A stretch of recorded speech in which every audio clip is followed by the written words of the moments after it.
रूप श्री सनातन भट्ट रघुनाथ, श्रीजीव गोपाल भट्ट दास रघुनाथ। श्री रूप श्री सनातन भट्ट रघुनाथ, श्रीजीव गोपाल भट्ट दास रघुनाथ।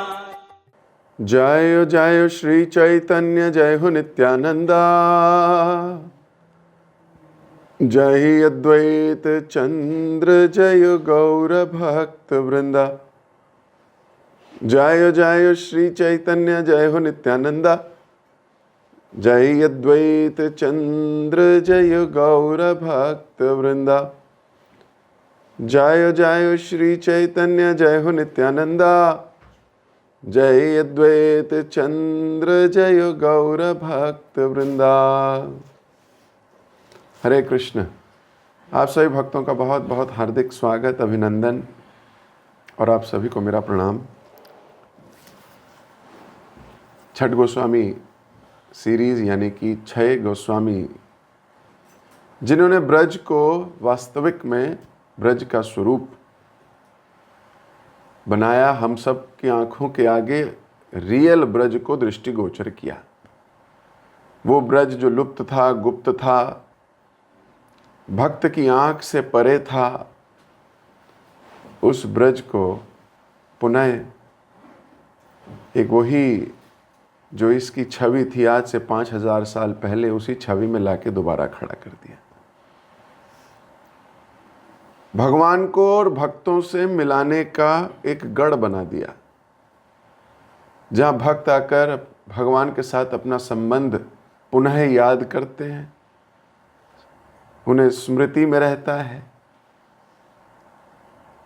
ऐसा क्षेत्र जहां पर भक्ति करना इतना सरल हो जाता है, मन स्वतः ही नाम जप में, भगवान की गुण रूप लीलाओं में संलग्न हो जाता है।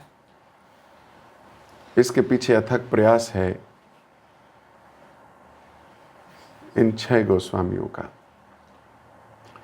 और उसके भी पीछे हाथ है महाप्रभु की आज्ञा का, भगवान की इच्छा का।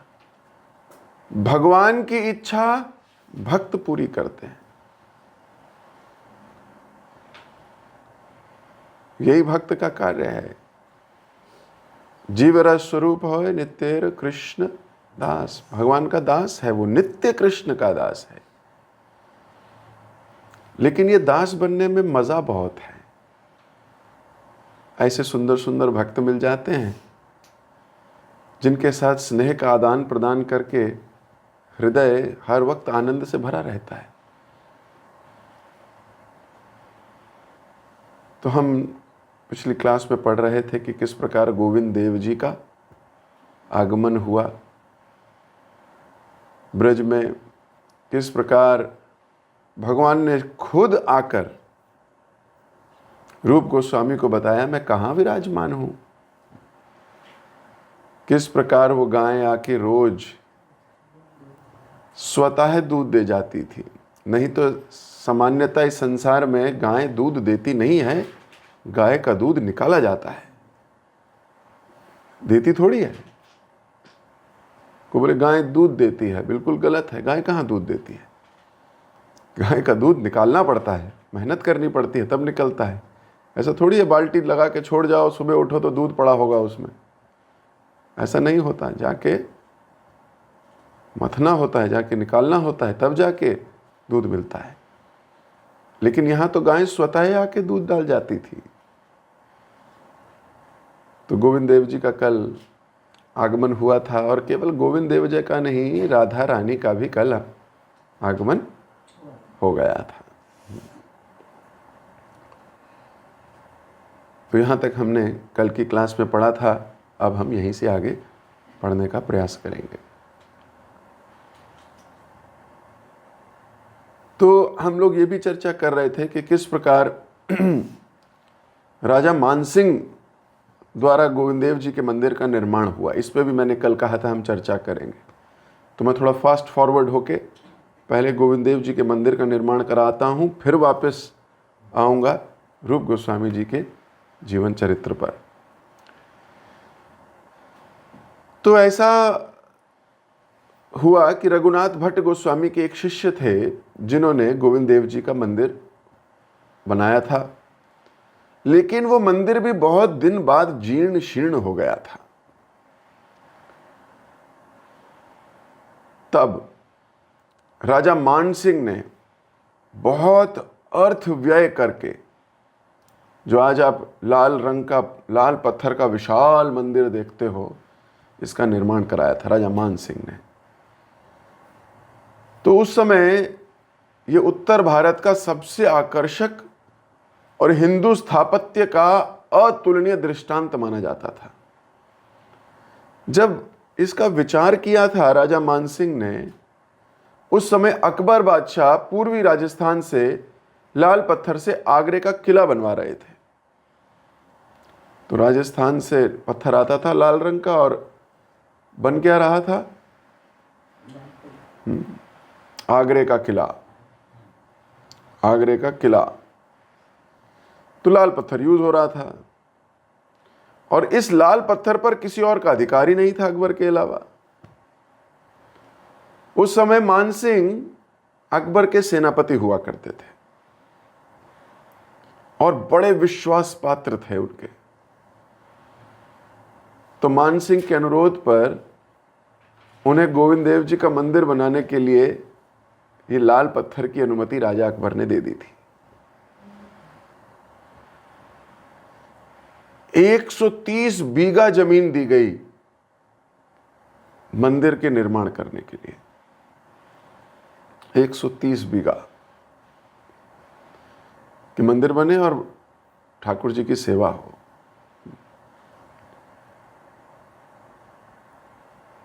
तो मान सिंह की मृत्यु के बाद अभी 100 वर्ष से भी अधिक यह मंदिर अपने पूरे गौरव गरिमा के साथ भक्तों और तीर्थयात्रियों के आकर्षण का केंद्र बना हुआ है। वैसे तो 100 वर्ष तक तो बना ही रहा, उसके बाद औरंगजेब आ गया। तो हिंदू विद्रोही बादशाह औरंगजेब के नेत्रों में इसका खटकना बड़ा स्वाभाविक था। उसके द्वारा मंदिर को नष्ट किए जाने के भय से गोविंद देव जी को पहले आमेर की घाटी में एक मंदिर बनवाकर उसमें विराजमान किया। जब महाराज जय सिंह ने जयपुर बसाया तो पहले जय निवास में मंदिर बनवाकर उसमें गोविंद देव जी को ले आए।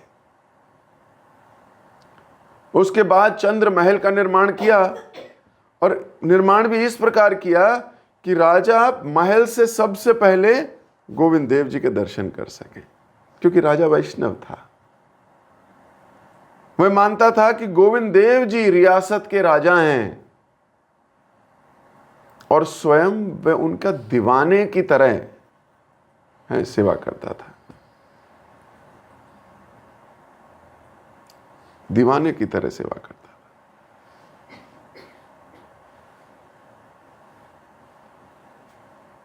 तो जो वृंदावन का मंदिर है उसका तो प्रधान चूड़ा जो है ऊपर, वो उतना ऊंचा था कि उसके आलोक मंच से आलोक राशि आगरा तक देखी जा सकती थी।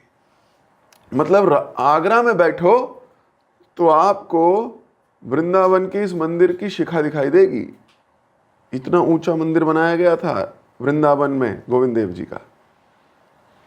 और यही बर्दाश्त नहीं हुआ औरंगजेब को। औरंगजेब जब आगरा में अपने घर में था तो उसने देखा कि इतनी ऊंची इमारत किसकी है। बोले ये हिंदुओं का एक मंदिर है। बोले हिंदुओं का मंदिर इतना बड़ा आगरा से दिखाई देता है, तोड़ दीजिए इसको, आदेश दिया।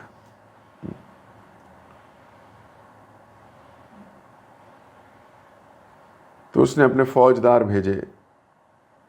मूल मंदिर जो मेन मंदिर था, जो मेन था, अब तो गोविंद देव जी जयपुर में हैं, लेकिन तब वृंदावन में हुआ करते थे। उसने वृंदावन का वो मंदिर ही तोड़वा दिया।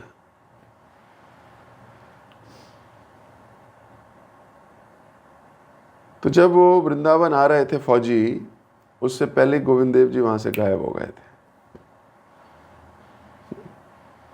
तो गोविंद देव जी ने कहा आने दो, तोड़ फोड़ मचाने दो, इनके दिल की भी हो जाने दो, मैं और भक्तों से सेवा लेने निकलता हूं।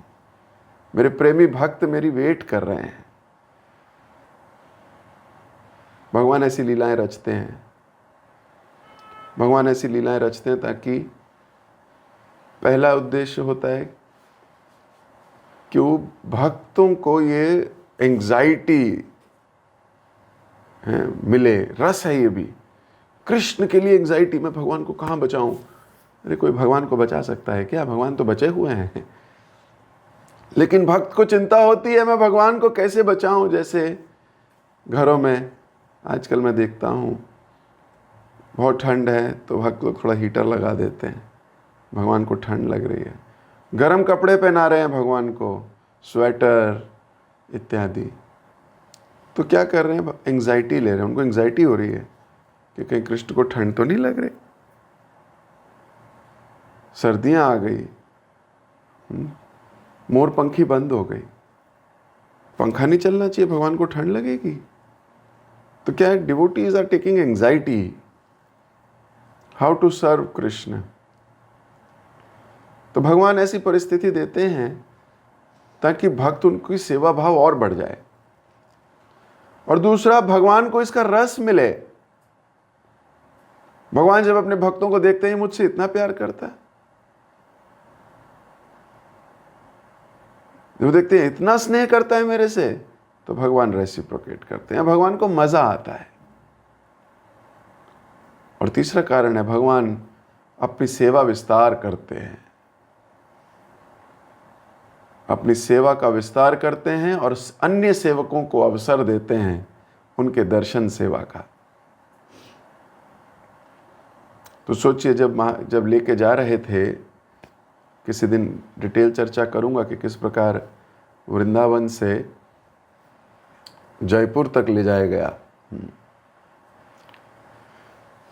तो क्या रहा, पूरे रास्ते में सब लोगों ने गोविंद देव जी के दर्शन किए। गोविंद देव जी की जहाँ रुकते थे वहीं मंगला आरती होती थी, वहीं पड़ाव लगा करता था। तो काम्यवन के रास्ते होते हुए गए।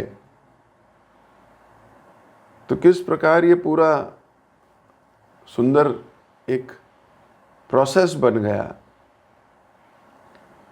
तो केवल गोविंद देव जी को नहीं, और भी जो प्रधान विग्रह तब तक बन चुके थे, आ चुके थे, प्रकट हो चुके थे वृंदावन में, उन सबको जयपुर ले जाया गया, उन सबको यहां से निकाला गया।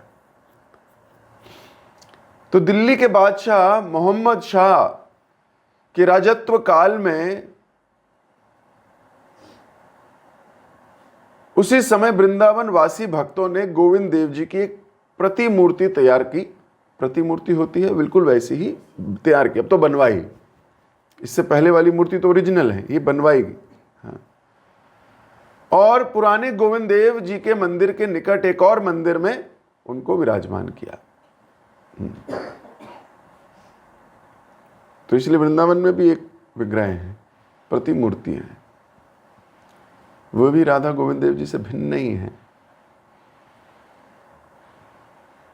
राधा गोविंद देव जी से अलग नहीं है। भगवान मूर्ति में नहीं होते, भगवान तो भक्त की आंख में होते हैं।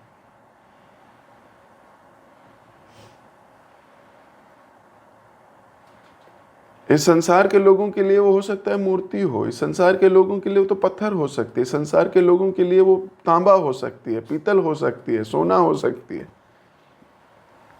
लेकिन भक्त को ना वो पीतल दिखता है, ना वो संगमरमर दिखता है, ना वो अष्ट धातु दिखती है, ना वो काष्ठ दिखता है। भक्त को तो वो भगवान दिखते हैं। तो किसने कहा कि विग्रह किसी मेटल का है? तो हमारी भावनाएं, विश्वास, श्रद्धा ये बनाती है। तो जो राधा गोविंद देव जी के मंदिर जैसे जयपुर में है, वैसे ही राधा गोविंद देव जी का मंदिर जो वृंदावन में है, इनमें कोई भेद नहीं है, कोनो भेदो नाही। कोई भेद नहीं है, एक ही है।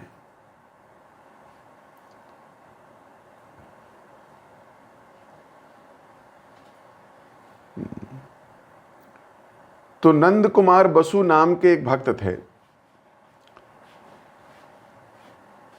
तो उन्होंने मानसिंह के मंदिर के पश्चिम में एक नया मंदिर बनवाकर वहां मूर्ति स्थापित की। आज भी गोविंद देव जी वहीं विराजमान हैं। तो जयपुर जाइए आप, बहुत सुंदर विग्रह आपको दर्शन होंगे। गोविंद देव जी के महल के सामने ही है, दक्षिण की तरफ आप जाओगे तो कभी जाओगे तो आप आज भी भक्तों को इतने भाव से आरती गाते देखोगे। वहाँ बहुत वैष्णव हैं जयपुर में। जयपुर को इसलिए गुप्त वृंदावन कहा जाता है। राधा विनोदी लाल जी वहीं हैं, लोकनाथ स्वामी जी के सेवाकृत विग्रह, राधा दामोदर जी भी वहीं हैं, गोपीनाथ जी भी वहीं हैं, और गोविंद देव जी तो हैं ही, श्याम सुंदर जी भी वहीं हैं। तो बहुत सारे विग्रह गुप्त रूप से आप देखोगे, आप जाओगे आपको पता ही नहीं लगेगा ये मंदिर है। नीचे दुकानें हैं, छोटी चौपड़ बड़ी चौपड़, जाओगे नीचे दुकानें और ऊपर सीढ़ियाँ, 5 सीढ़ियाँ जा रही हैं इतनी सी, ऊपर पहुँचोगे तो वहाँ भव्यता से इनकी सेवा हो रही होगी। हो सकता है वहाँ कोई आदमी हो ही नहीं। विनोदी लाल जी के मंदिर में मैं 2 बार गया तो मैंने पाया लोग बहुत कम, उन्हें लोगों को पता ही नहीं, पर क्या सुंदर विग्रह है। गोविंद देव जी का मंदिर हमेशा भरा रहता है, प्रधान मंदिर है वो, वहां आप देखोगे खचाखच भरा हुआ है। लेकिन जयपुर को इसलिए भक्त लोग गुप्त वृंदावन कहते हैं। बड़ा वृंदावन के डिटेल्स यही हैं, पर बड़े गुप्त तरीके से हैं। Not many people know. आप ऑटो वाले से भी पूछोगे तो वो भी 1-2 मंदिरों के तो वो भी नहीं पहचान पाएगा, होगा हाँ सुना था जब मैं बहुत साल पहले गया था तो ऐसा हुआ था, पर जब मैं अब गया तब ऐसा नहीं था, अब लोग जानने लगे। तो किस प्रकार भगवान लीलाएं रचते हैं। मान सिंह को सेवा का अवसर देना था, जय सिंह को सेवा का अवसर देना था। तो ये तो बड़े सौभाग्य की बात है।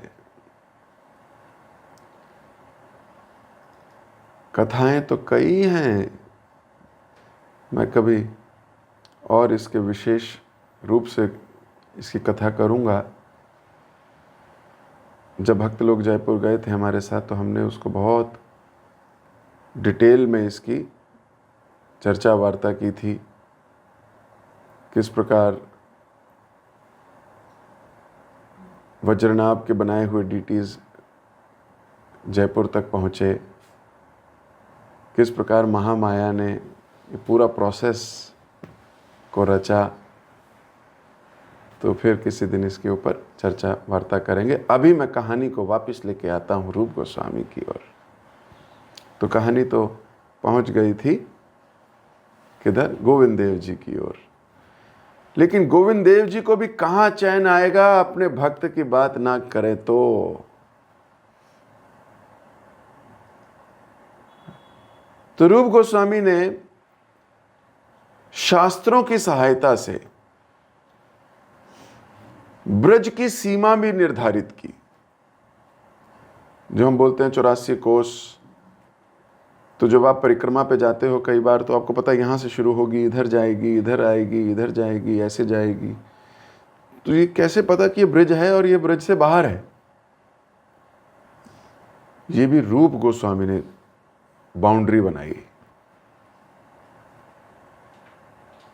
और शास्त्र पढ़ते रहे, समझते रहे। अच्छा 84 कोस होना चाहिए। किसी शास्त्र में मिला कि जब भगवान ने केसी का वध किया तो इससे इतनी दूर तक ब्रज था, तो वहाँ किसी घाट पे जाके वहाँ से इंची टेप लेके या कैसे नापा होगा और कैसे बताया होगा कि यहाँ तक ब्रज है, इसके आगे नहीं है, इधर है तो इधर नहीं है।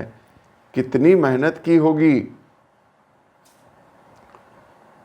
लुप्त तीर्थों का उद्धार कर लीला स्थलियों को चिन्हित किया, वहाँ बोर्ड लगाए कि ये बंशी भट्ट है, ये है, ये है, ये है।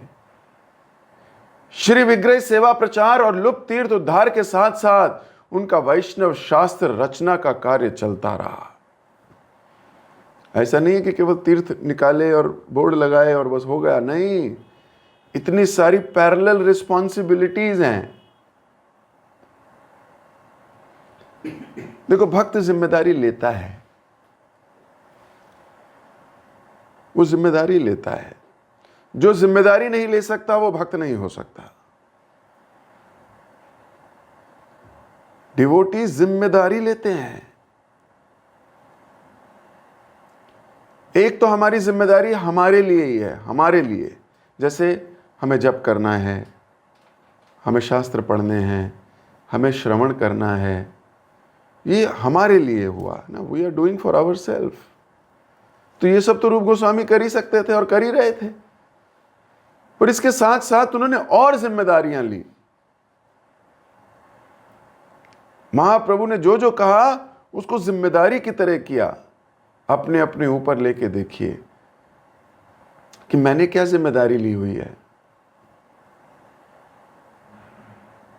मैंने क्या जिम्मेदारी, मेरी क्या जिम्मेदारी है।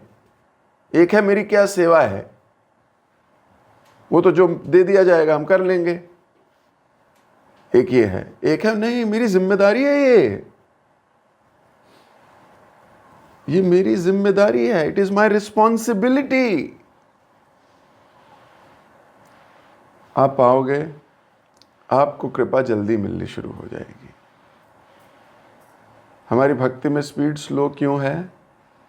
हमारी भक्ति में स्पीड इसलिए है कि हमने भगवान की इस मूवमेंट में, प्रभुपाद जी की इस मूवमेंट में प्रभुपाद जी की कृपा को अट्रैक्ट करने के लिए कोई जिम्मेदारी नहीं ली हुई। मान लीजिए मैं कोई कंपनी खोलता हूं, मान लो, या आप कोई कंपनी खोलते हो और उस कंपनी में आपको उसको प्रोग्रेस कराना है। मान लो आपकी कंपनी है, दूध बनाती है, दूध बेचती है, मान लेते हैं डेयरी है आपकी।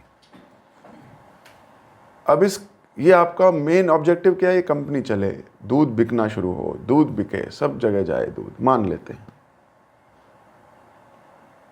अब कोई व्यक्ति आके कहता है मैं ये जिम्मेदारी लेता हूं कि नोएडा में आपका दूध मैं बिचवाऊंगा, ये मेरी जिम्मेदारी। एक व्यक्ति कहता है मैं जिम्मेदारी लेता हूं कि जिस गाड़ी में आप जाया करोगे वो गाड़ी एकदम टनाटन रहेगी, उसमें हवा भरी रहेगी उसके टायर में। एक कहता है मैं जिम्मेदारी लेता हूं कि उसके जो डब्बे होंगे, मैं डब्बे दूंगा, आपका डब्बा कभी खराब नहीं होगा। एक कहता है मैं जिम्मेदारी लेता हूं, मैं देखा करूंगा क्या हो रहा है, बस मुझे कुछ नहीं करना।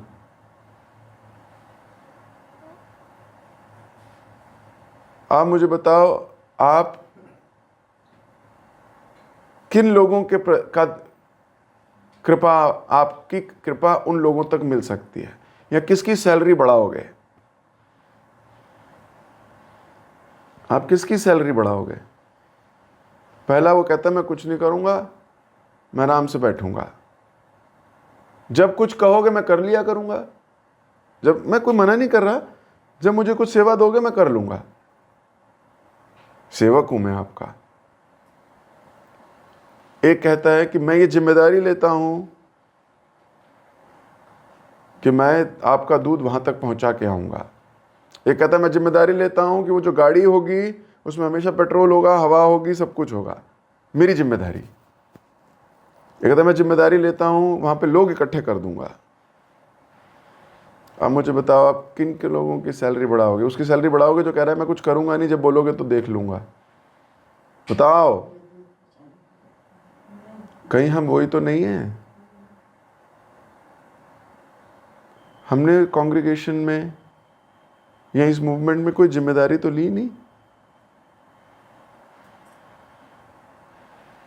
जिम्मेदारी का अर्थ होता है कि अगर ये मैंने नहीं किया तो ये काम नहीं होगा,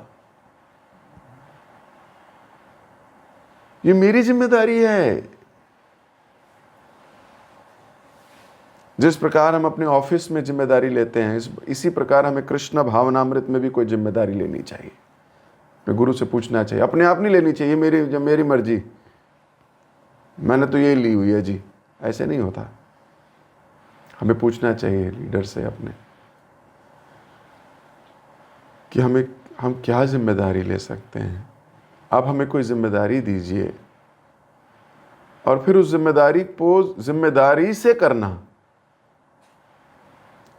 ये सोच के कि अगर मैंने नहीं किया तो ये बेकार हो जाएगा सिस्टम, ये वाला मुझे करना चाहिए, मेरी जिम्मेदारी है। नहीं तो हमारे लीडर को, हमारे स्वामी को, हमारे सीनियर को एंग्जाइटी हो जाएगी। ये जिम्मेदारी मेरी है कि उनको एंग्जाइटी ना हो, उनकी एंग्जाइटी मुझे लेनी है। ऐसा नहीं होना चाहिए मेरी वजह से उन्हीं को एंग्जाइटी हो रही है। तो जिम्मेदारी लेनी है और इतनी खूबसूरती से लेनी है कि उनको अब कोई एंग्जाइटी ना हो। उनके पास और बहुत एंग्जाइटीज हैं,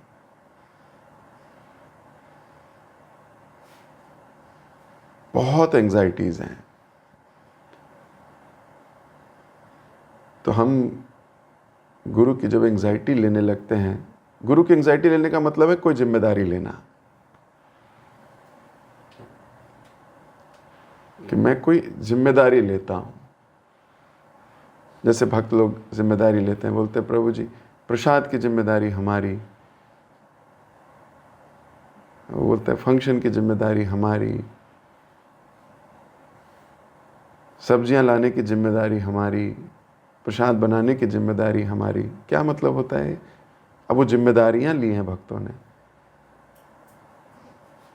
उन भक्तों की कृपा से फिर कोई सिस्टम चलता है। सच्ची बात है। उन भक्तों की तपस्या से, उन भक्तों के परिश्रम से, ये वो लोग हैं जो कृष्ण को अट्रैक्ट करेंगे। ये वो लोग हैं जिन्होंने जिम्मेदारी ली है मूवमेंट आगे बढ़ाने की। किसी की जिम्मेदारी है जगह साफ रखने की, मैं ये जगह साफ रखूंगा, तो प्रचार कर रहा है, वो हेल्प कर रहा है, वो सिस्टम की जिम्मेदारी ले रहा है। तो ठीक उसी प्रकार जिस प्रकार एक कंपनी का मालिक उसकी तरफ आकर्षित हो जाता है जो उसकी कंपनी को आगे बढ़ाने में सहायता कर रहा हो, उसी प्रकार भगवान उस भक्त के प्रति आसक्त हो जाते हैं जो उनकी योजना को आगे बढ़ाने में सहायता कर रहा हो, चाहे वो सहायता कोई भी हो। जिम्मेदारी जिसने ली है, मेरी जिम्मेदारी है। भगवान का मंदिर निर्माण हो रहा है तो हमारी जिम्मेदारी है वो मंदिर बने।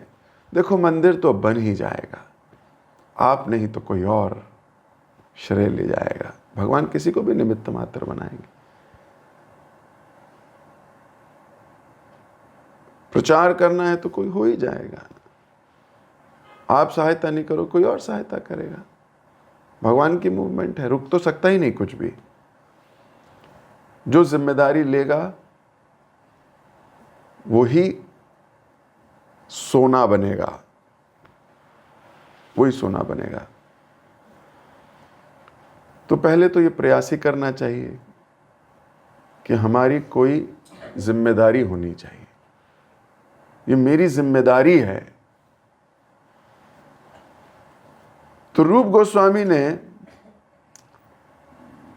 जिम्मेदारी ली हुई है, तीर्थों का उद्धार करना है, विग्रहों को प्रकट कराना है, विग्रह सेवा का प्रचार करना है, लेकिन साथ साथ वैष्णव शास्त्र रचना का कार्य भी करना है।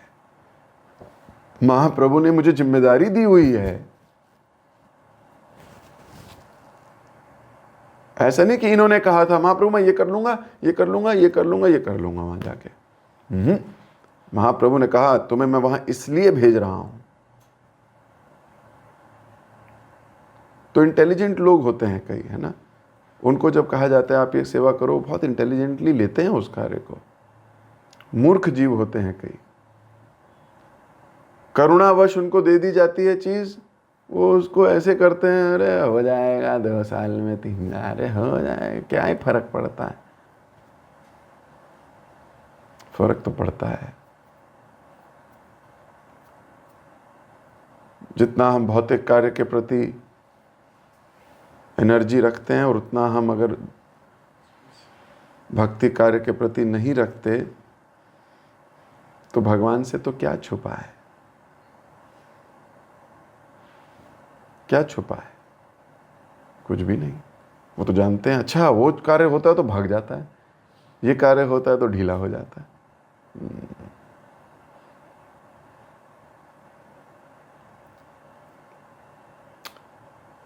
उनका कृष्ण लीला और कृष्ण रसपूर्ण काव्य वैष्णव जगत को उनका बहुत बड़ा वरदान है। जो रूप गोस्वामी लिख के गए हैं, ये हम सब के लिए सबसे बड़ा वरदान तो यही है। वे आजन्म कवि थे और अल्प अवस्था में परम पंडित्य हो गए थे। उनकी लिपि जैसे मुक्ता पंक्ति के समान सुंदर थी, वैसे ही उनकी भाषा मर्जित, अलंकृत और निरूपम कवित्वपूर्ण थी। इतनी सुंदर लिखते थे,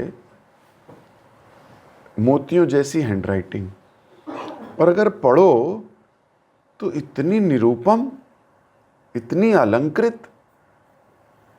उनकी रचना सर्वत्र गंभीर चिंताशीलता का परिचय देती थी। उनके श्लोक नव नव भाव, सुंदर शब्दावली, विषय अनुरूप गंभीर्य और काव्य रस की कला से भरपूर हैं।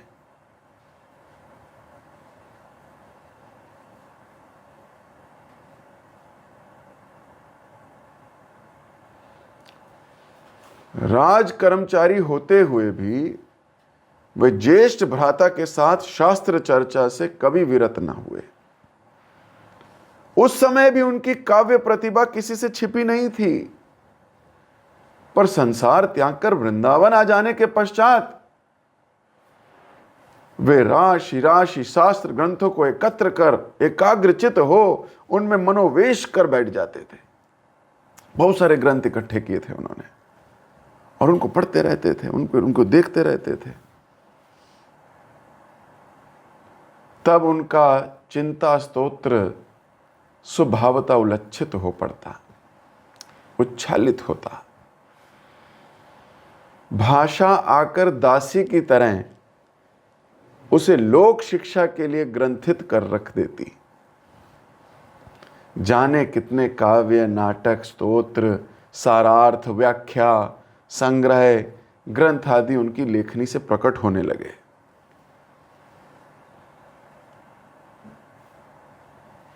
वैष्णवीय साधना और सिद्धि के मूर्त विग्रह श्री रूप गोस्वामी ने जिन ग्रंथों की रचना की, उनमें से प्रत्येक वैष्णव साहित्य का अनमोल रत्न है।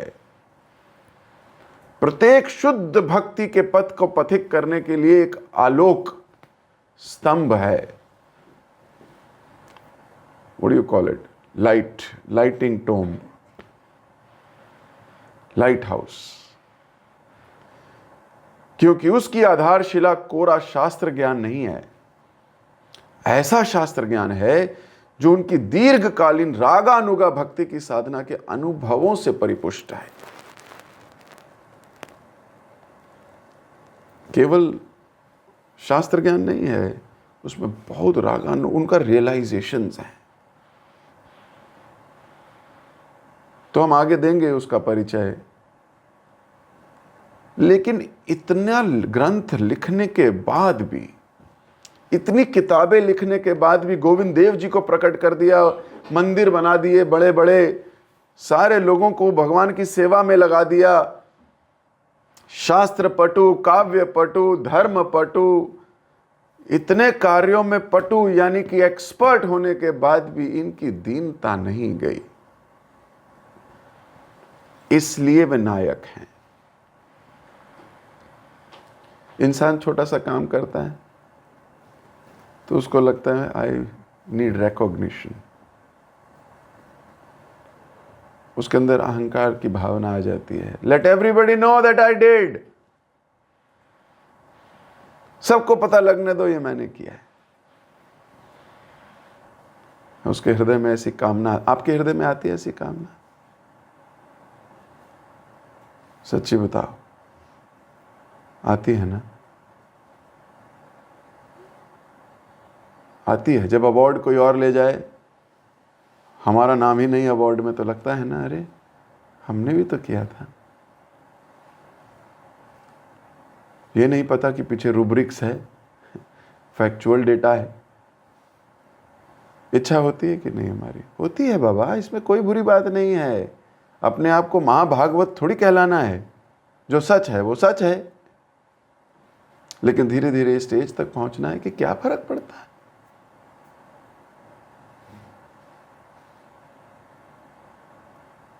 और जिसको अवार्ड मिल जाता है, आप देखो उसकी चाल, टिडिन टिडिन टिडिन टिडिन टिडिन टिडिन टिडिन।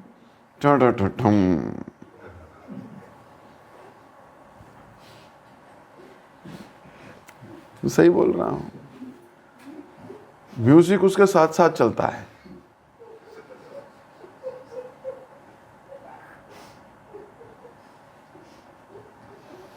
और जाके चिढ़ाता है उसको जिसको नहीं मिला। अरे आपको नहीं मिला, आप भी तो थे। चलो कोई नहीं, अगली बार ले लेना, अगली बार प्रयास करना माता जी आप भी। अहंकार विमूढ़तात्मा कर्ता अहमिति मन्यते। अहंकारी व्यक्ति सोचता है मैंने किया।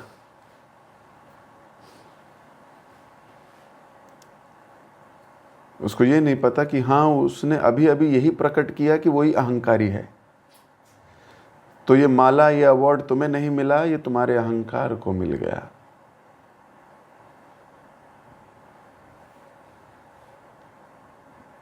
बड़ा सतर्क रहना चाहिए।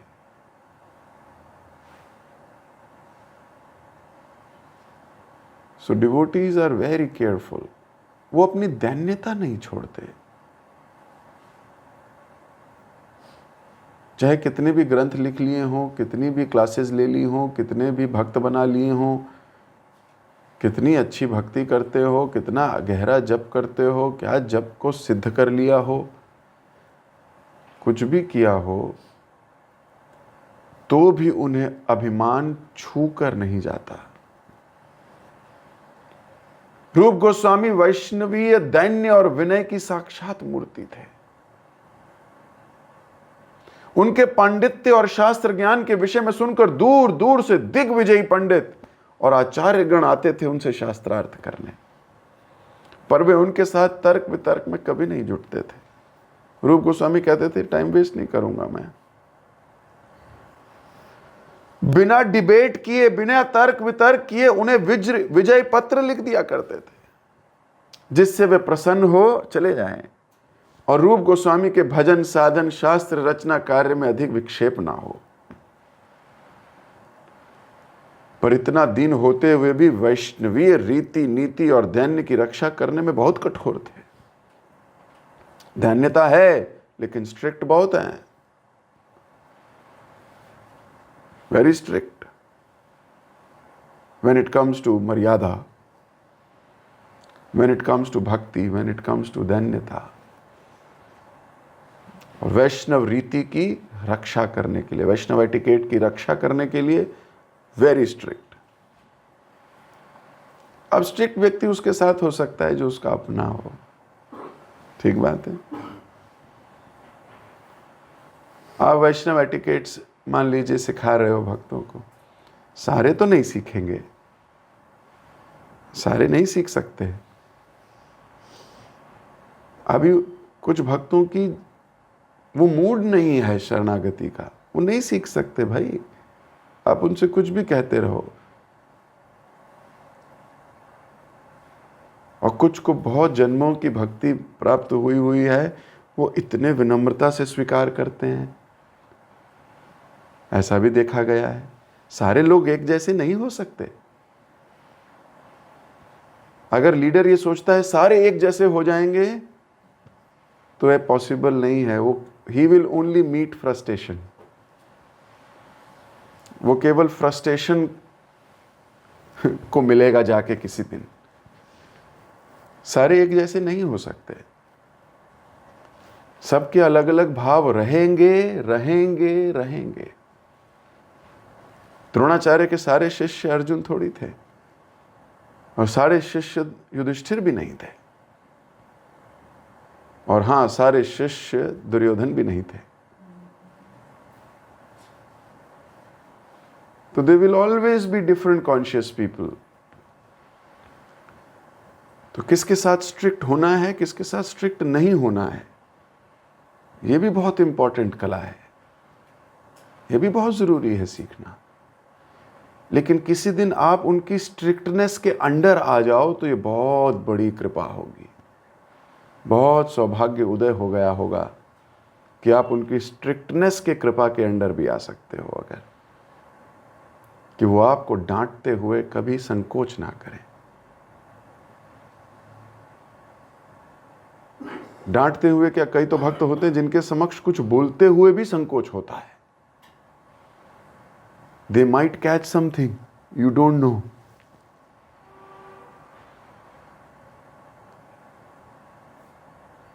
And there are a few devotees whom you can be yourself. होता है कि नहीं होता? मैं देखता हूं कई बार भक्त बड़े चुप होते हैं, कई बार वो खुल के बोल रहे होते हैं। We have to give them that space that they can speak freely.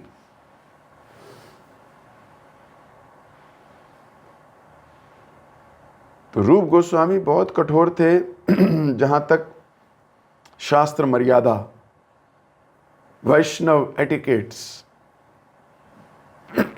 और दैन्यता की रक्षा करनी हो। अगर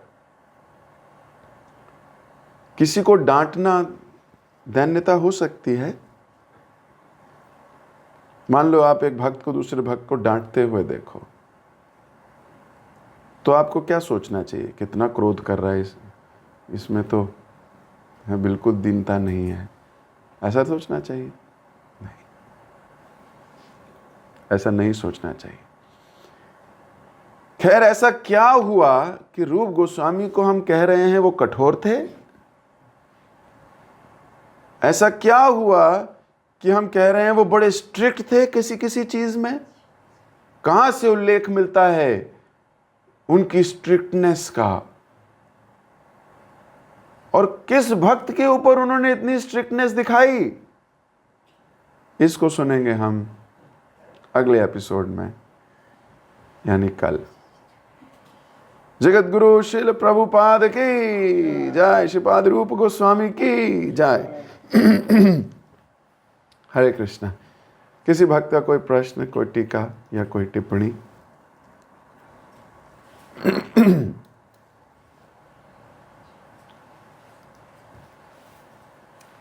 प्रीति माता जी। हाँ जी। हरे कृष्णा प्रभु जी, धर्म प्रणाम। हरे कृष्णा प्रभु जी, I just loved the class today you took, and so many learnings. First was responsibility. So I felt कि being in the congregation, I have to become responsible for certain things. I have to take the onus. And I was realizing मैंने पढ़ा इसमें तुलसी है कि कितनी सारी mistakes होती हैं, इसे नहीं लूंगा शायद मैं वहाँ पे ओनस नहीं लेती हूँ इसलिए। एंड मुझे ये भी लर्निंग थी प्रभु जी कि मुझे रेडी रहना है for bringing a change in myself. I should be always in this mood to accept corrections from my seniors, और मुझे लगता है जूनियर्स ऑल्सो, क्योंकि कोई भी मुझे कोई अच्छी चीज़ सिखा सकता है, वो मुझे एक्सेप्टेंस मोड में रखनी है। I don't have to be very rigid कि no, I will not take it. So a lot of learnings, and I'm definitely going to listen to this lecture again.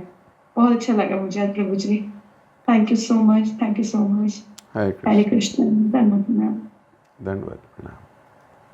पवित्र रुक्मिणी भी कुछ कहना चाहती है? हरे कृष्णा प्रभु जी, धन्यवाद प्रणाम। Thank you for the beautiful lecture. मुझे मेरे 2 क्वेश्चन थे। एक तो आपने बोला कि भगवान विग्रह में नहीं होते, भक्तों की आंखों में होते हैं। लेकिन हमने हमेशा सुना है, महाराज के मुख से भी सुना है कि भगवान अर्च विग्रह के रूप में हमारे घर आते हैं हमसे सेवा लेने। तो हमें कभी अर्च विग्रह को ये नहीं समझना चाहिए कि वो धातु के हैं, वो स्वयं भगवान होते हैं। तो इस चीज़ को हम कैसे समझें? और दूसरी चीज़ जो आपने बोली डांट के ऊपर कि मुझे समझ नहीं आ रहा मैं उसे कैसे फ्रेज करूँ। आपने कैसे बोला कि हम उस डांट को कैसे एक्सेप्ट करते हैं, उस पर भी डिपेंड करता है ना। It also depends on how we take it. जैसे Okay. आपने बोला कि डांट पिट रही है, तो वो फॉर्चुनेट है जिसकी डांट पिट रही है, या वो क्लोज है जिसको डांट रहे हैं। लेकिन हम क्लोज होके भी कई बार उस डांट को एक्सेप्ट नहीं कर पाते और हमें वो बुरी लगती है। हमें लगता है चाहे वो हमारे बेटरमेंट के लिए होती है, but we are not able to accept it besides having love. I don't know whether I made myself clear or not, but Okay. No, you did. Let me attempt at least. both the So questions. first question you asked is कि भगवान हमारी आँख में होते हैं, पीतल में नहीं, संगमरमर में नहीं। इसको कैसे लें? क्योंकि हमने शास्त्रों में ये सुना है कि भगवान श्री विग्रह के रूप में हमारे घर में प्रकट होते हैं ताकि हम उनकी सेवा कर सकें। तो ये दोनों बातें एक ही हैं। उसी घर में जिसमें भगवान श्री विग्रह के रूप में प्रकट हुए हैं, 4 लोग सेवा करते हैं और एक आदमी ऐसे ही निकल जाता है मुंह उठा के। तो अगर भगवान तो वहां हैं और उस व्यक्ति को उसमें भगवान दिखते ही नहीं, ऐसा होता है कि नहीं? एक ही घर में भगवान के विग्रह हैं, 3 भक्त हैं, एक भक्त नहीं है। जो भक्त नहीं है क्या वो उन्हें भगवान मानता है? नहीं, वो तो ऐसे ही निकल जाता है। दूसरा, आप कभी वृंदावन जाइए, जयपुर जाइए या भगवान के किसी धाम जाइए, वहाँ कई दुकानों में भगवान के विग्रह रहते हैं, वो बेच रहे होते हैं। सच्ची बात है। तो क्या आप वहाँ हर जगह जाके प्रणाम करते हो? उस दुकान के बाहर दंडवत प्रणाम करते हो, लेकिन वो विग्रह जब आपके घर आ जाते हैं तो आप उन्हें रोज प्रणाम करते हो। दुकान को तो प्रणाम नहीं करते। क्यों? वहां भगवान नहीं थे क्या? वहां एक नहीं, वहां तो 50 मूर्तियां पड़ी हैं। छोटे छोटे लड्डू गोपाल बाहर सड़क पे ही उन्होंने लगा रखे होते हैं, नीचे ठेला लगा के।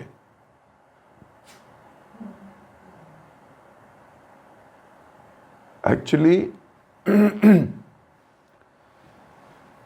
भगवान विग्रह के रूप में हैं, ये सच है, 100% सच है कि भगवान श्री विग्रह के रूप में आपके घर में आके विराजमान हो गए।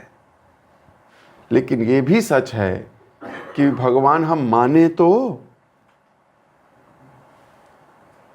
इसलिए मैंने कहा कि वो तो हमारे मानने से है, हमारी श्रद्धा पे है।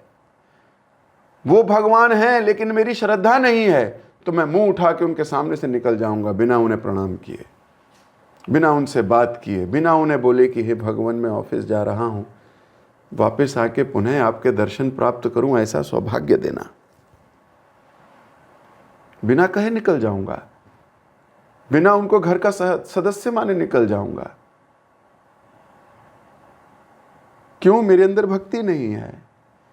तो भगवान का होना अच्छी बात है, लेकिन साथ में भक्ति का होना भी अच्छी बात है। ये दोनों जब तक नहीं होंगे तब तक नहीं होगा। दुर्योधन के सामने भी भगवान थे,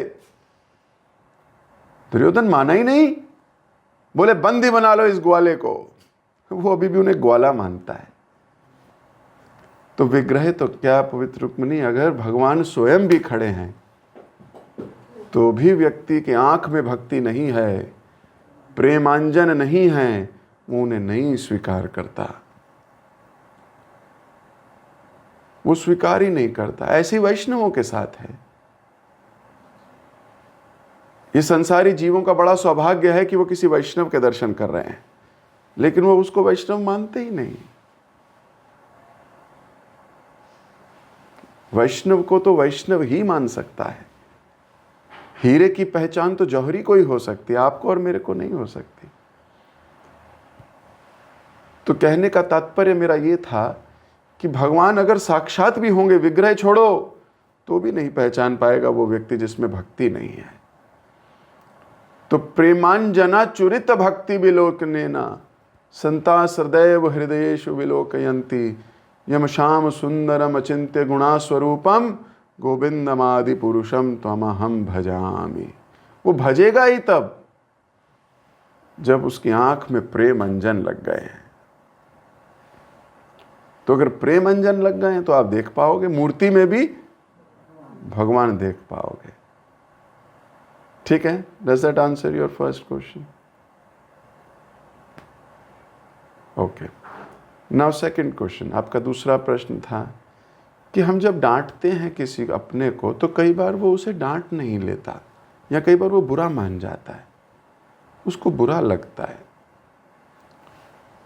ऐसा क्यों होता है? ऐसा कई कारणों से हो सकता है, पर प्रमुख कारण ये है कि उसके अंदर दीनता नहीं है। प्रमुख कारण ये है कि वो विनम्र नहीं है। ये प्रमुख कारण है। बाकी गौण कारण है, बाहरी कारण भी बहुत हो सकते हैं। अब विनम्रता नहीं है तो अहंकार है।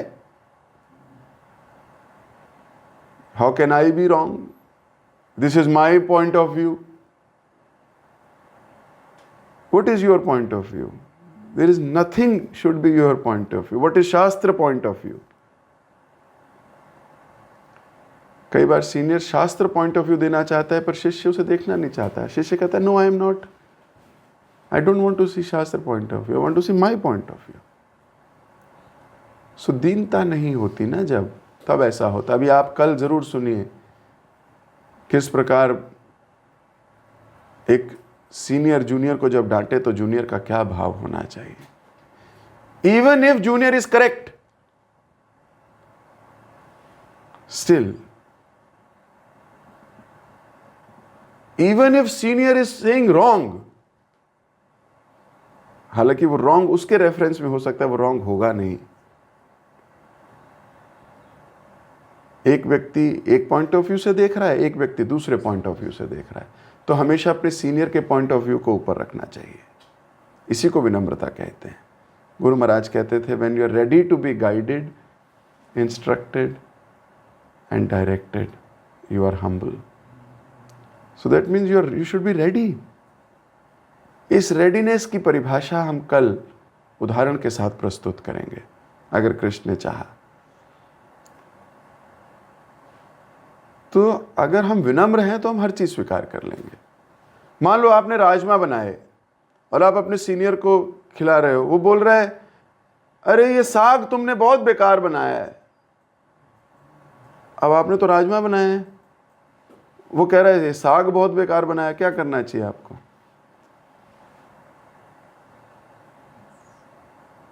आपको उन्हें कहना चाहिए प्रभु जी ये एक्चुअली में राजमा नहीं है, ये राजमा है, साग नहीं है, आप गलत देख रहे हो, आपका दृष्टिकोण गलत है, आपको पता नहीं है राजमा किसे कहते हैं और साग किसे कहते हैं।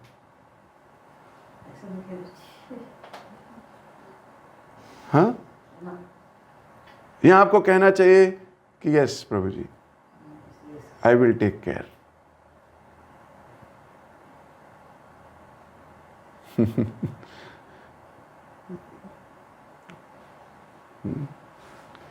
इसके बारे में कल चर्चा करूंगा।